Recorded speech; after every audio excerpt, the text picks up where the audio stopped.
नमस्कार, बहुत बहुत स्वागत आप सभी लोगों का जीवन उत्साह न्यूज़ पर। और आज मैं बड़सर अस्पताल से जुड़ी हुई एक संस्था दिव्या सर्वहित सुधार सभा की एक बहुत महत्वपूर्ण बैठक की तरफ लेकर चल रहा हूं। और ये जो बैठक है ये बड़सर अस्पताल के प्रशासन से जुड़ी हुई है। इस संस्था का एक उद्देश्य है, नोबल कॉज है, एक काम करने का तरीका है जो यहाँ के रोगियों के लिए एक अलग अलग तरीके के काम करते हैं। सुविधाओं का ये हमेशा काम करते हैं। कोरोना महामारी के दौरान भी इस संस्था का मुझे बहुत अच्छी तरह से याद है, इन्होंने अस्पताल से बहुत सारे कार्य करने का प्रयास किया था जो कि सामाजिक रूप से किए जाते हैं। और सबसे अच्छी बात यह है कि इस संस्था के साथ जो जुड़े हुए लोग हैं वो अलग अलग विभागों से तो मैं नहीं कहूँगा, लेकिन भारतीय सेनाओं से जुड़े हुए लोग जो हैं, वो जो रिटायर्ड लोग हैं, वो एक संस्था को चला रहे हैं और ये अपनी कमाई का कुछ हिस्सा सामाजिक उत्थान के लिए, सामाजिक बढ़ोतरी के लिए खर्च करते हैं। और ये वैसे भी बस बहुत सारे लोगों के लिए एक प्रेरणा स्रोत हैं। तो आज मैं आपको इस बैठक में लेकर चल रहा हूँ। इनका एक बहुत ही बड़ा समस्या, अस्पताल से जुड़े हुए, प्रशासन से जुड़ी हुई समस्या जो है वो ये रखना चाहते हैं। क्या इनकी समस्या है और क्या उस पर ये रखना चाहते हैं, क्या इनको चैलेंजेस आ रहे हैं, मैं आपके बीच में लेकर चल रहा हूं।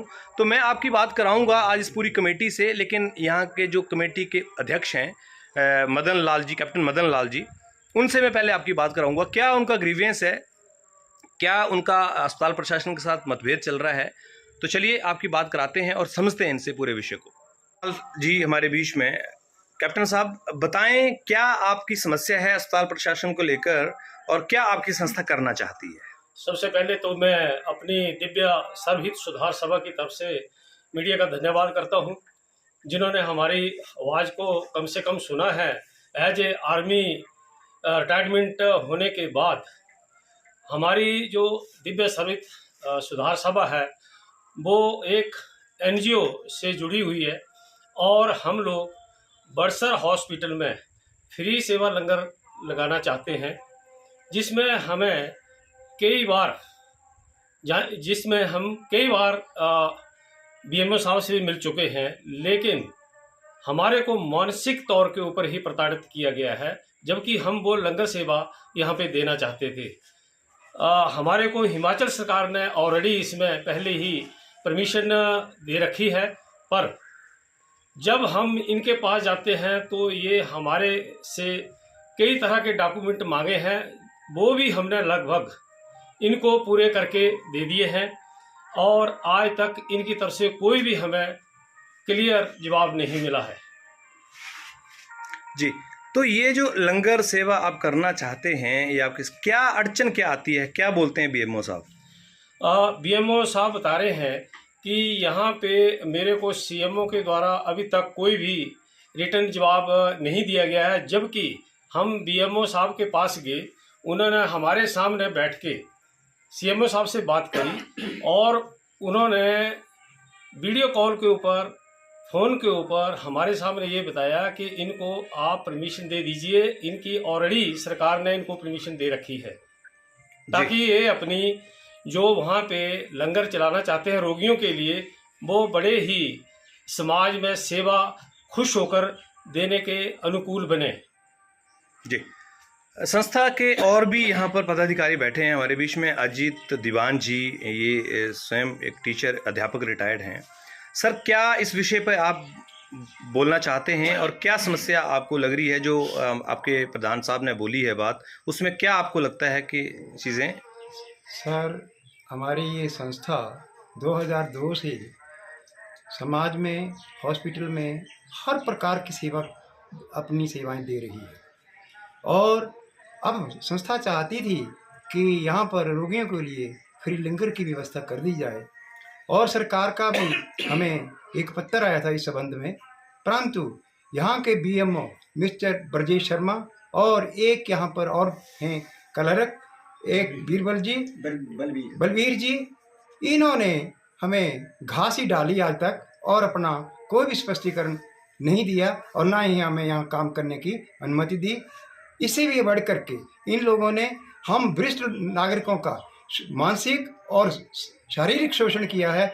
हम बार बार आते हैं, परंतु हमें यहाँ से प्रताड़ना के सिवाय कुछ नहीं मिलता है और ना ही अभी तक मिला है। मैं चाहता हूँ कि बड़ी जल्दी आप हमारी संस्था जो है इस जो मिशन को लेकर चली है जल्दी ही पूरा कर पाए, तो इसके लिए प्रयासरत हैं और प्रयासरत रहेंगे। जी सर। हमारे बीच में इस संस्था के जनरल सेक्रेटरी श्री हरवंश लाल जी हैं और ये भी एक एजुकेशन विभाग से रिटायर्ड हैं, बीइंग ए प्रिंसिपल। ये सर क्या आप कहना चाहेंगे इस विषय पर? आप लोग एक सामाजिक कार्य कर रहे हैं और अपनी कमाई का हिस्सा जो है वो कुछ अच्छी जगह लगाना चाहते हैं, लेकिन यहाँ पर आपको इसका जो समाधान नहीं मिल पा रहा है, तो क्या आपका मानना है? हमारा मानना यही है कि अभी मेरे इस संस्था के प्रधान ने और सीनियर वाइस प्रेसिडेंट श्री दीवान जी ने आपको जो विचार पर दिए हैं, उसमें एक अपना विचार मैं ऐड करना चाहता हूँ कि प्रशासन ने जो भी हमारे से फॉर्मेलिटीज़ पूरा करने के लिए कहा था वो हमने सारी फॉर्मेलिटीज़ पूरी कर दी। इवन सारी फॉर्मेलिटीज़ पूरी करने के पश्चात भी हमें जो आज्ञा मिल चुकी है उसको इम्प्लीमेंट करने की इजाज़त प्रशासन के द्वारा नहीं दी गई, जिसका सारे समाज में भी और हमारी संस्था में भी बड़ा रोष है। जी, हमारे बीच में और ये सभी हमारे कैप्टन साहब अपना नाम साथ में बोलते रहे सर। इंस्पेक्टर ज्ञान चंद। जी सर। कैप्टन ओंकार सिंह। जी सर। बहुत तजुर्बेकार बुजुर्ग लोग भी हमारे साथ में देखिए यहाँ पर हैं। फ्लाइंग ऑफिसर श्रवण कुमार, सुमेर प्रकाशन, कैप्टन प्रकाशन भारद्वाज, सुमेर विजय कुमार, अमर सिंह, प्रीतम चंचल। तो ये सभी जो हमारे जितने भी तजुर्बेकार या समाज के वरिष्ठतम लोगों में हैं, वो सभी लोग यहाँ पर आज इस बात को लेकर चर्चा कर रहे हैं कि किस तरह से इनको यहाँ पर रोगियों को हाइजीनिक और एक मुफ्त जो है खाना यहाँ उपलब्ध कराया जाए और हमारी संस्था उसमें अग्रणी रहे।